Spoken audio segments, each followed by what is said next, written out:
Salut et bienvenue dans le monde des animes. Les animes, on en veut toujours plus, c'est pour cela qu'aujourd'hui, au lieu de vous en présenter un, je vais plutôt vous présenter 4 animes que vous devez regarder absolument. Alors si vous êtes nouveau sur la chaîne, n'hésitez pas de vous abonner et d'activer la cloche de notification pour ne rater aucune de nos prochaines vidéos et laisser le pouce en bleu, ça fait toujours plaisir. On commence avec un anime de combat qui vous tiendra en haleine jusqu'à la fin. Ei Densetsusen no Kiseki Northern Noir est un anime où l'histoire nous ramène dans le monde de Zemuria, où la magie, les légendes et les aventures sont à l'ordre du jour. Dans ce monde, nous suivrons la vie de Lavi, une jeune soldate provenant d'Ambria du Nord, la région la plus pauvre du nord-ouest de Zemuria.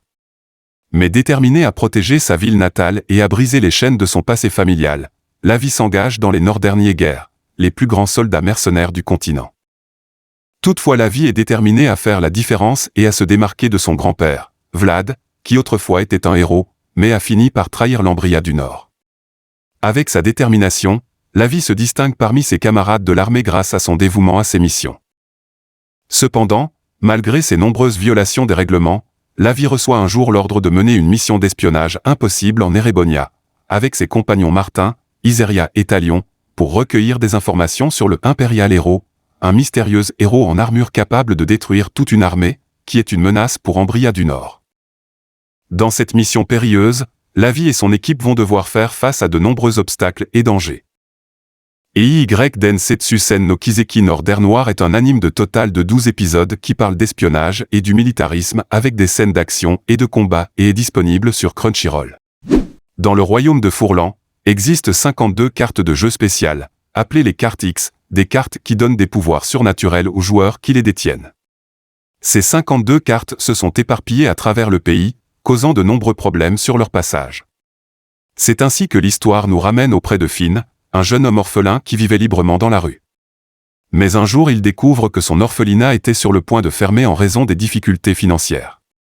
Alors Finn se rend dans un casino dans le but de faire fortune pour racheter l'orphelinat. Cependant, rien n'aurait pu préparer Finn au cauchemar qui l'attendait. Une fois là-bas, Finn se fait plumer par un homme qui utilisait une de ses cartes X et se retrouve par-dessus dans une course-poursuite de voitures et d'une fusillade sanglante causée par la carte chanceuse d'un homme, mais s'en sort indemne.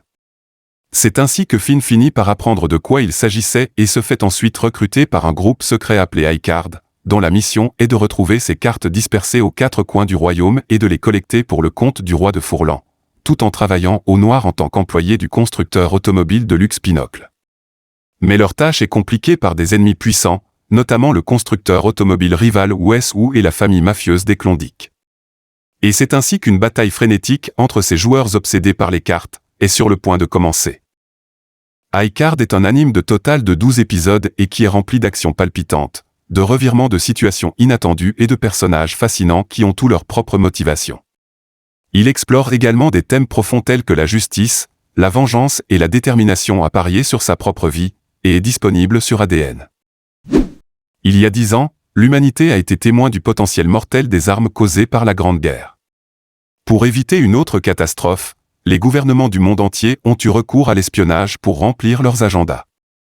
C'est ainsi que Klaus, un espion atypique qui n'a jamais échoué dans ses missions, décide de former une unité pour mener à bien une mission impossible qui a plus de 90% de chances d'échouer. Cependant, dans la République d'Ain, nous suivons l'histoire de Lily, une jeune fille enthousiaste qui aspire à devenir une espionne et à servir sa nation. Cependant, elle commence à douter de ses capacités, car elle a du mal à bien performer sur le plan scolaire.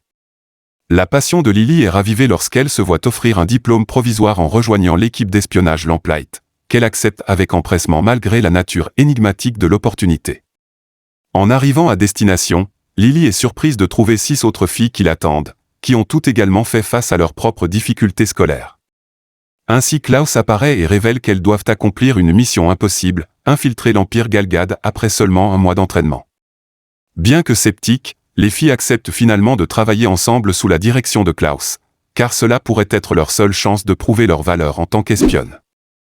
Spy Classroom est un anime de total de 12 épisodes avec une animation bien faite et des scénarios remplis de rebondissements, de suspense et de stratégie. Il y a également un thème important de solidarité entre les personnages principaux, qui sont tous des femmes qui ont surmonté des difficultés pour arriver où elles sont. Spy Classroom est disponible en streaming sur ADN. Enfin, on termine avec Handyman Saito in Another World. Imaginez être transporté dans un monde de fantaisie avec des créatures magiques, des donjons mystérieux et des héros légendaires. C'est l'histoire de Saito, un jeune homme talentueux et un simple homme à tout faire avec un large éventail de compétences. Cependant, Saito est gravement sous-évalué et sous-payé, et lorsqu'il se plaint, son patron le congédie, affirmant qu'il est facilement remplaçable. Comme si sa chance n'était pas assez mauvaise, un camion heurte et tue soudainement Saito sur le chemin du retour. Mais assez étonnamment, Saito ne meurt pas. Au lieu de cela, il se fait transporter dans un autre monde. Dans ce monde fantastique, il fait la rencontre d'un groupe d'aventuriers composé de la femme chevalière Elsa, de la fée du clair de lune Lafampan et du mage Morlock, qui cherchent tous par coïncidence à recruter un nouveau membre avec un ensemble de compétences comme celui de Saito.